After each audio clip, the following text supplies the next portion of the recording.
সুপ্রিয় দর্শক, দেশে বিনিয়োগ কমে যাওয়ায় কমেছে কর্মসংস্থান। মহার্ঘ ভাতা বাস্তবায়ন হলে এডিপির বাইরে ব্যয়ের চাপ বাড়বে। এসব তথ্য জানিয়েছে বেসরকারি গবেষণা সংস্থা Centre for Policy Dialogue CPD.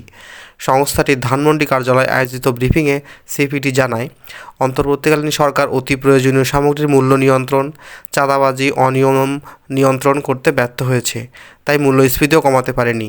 তাই চলমান অর্থবছরে সামষ্টিক অর্থনৈতিক গতিধারায় উন্নতির লক্ষণ দেখা যাচ্ছে না।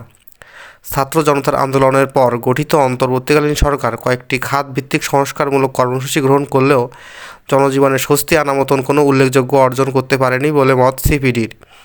এ সময় সিপিডির তরফ থেকে বলা হয়, সরকার দ্রব্যমূল্য নিয়ন্ত্রণ করতে ব্যর্থ হয়েছে ও নবায়নযোগ্য জ্বালানির অবদান মাত্র 4%।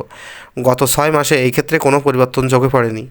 সুপ্রিয় দর্শক, মহার্ঘ ভাতা নিয়ে সবার আগে খবর পেতে আমাদের চ্যানেলটি সাবস্ক্রাইব করুন। ধন্যবাদ।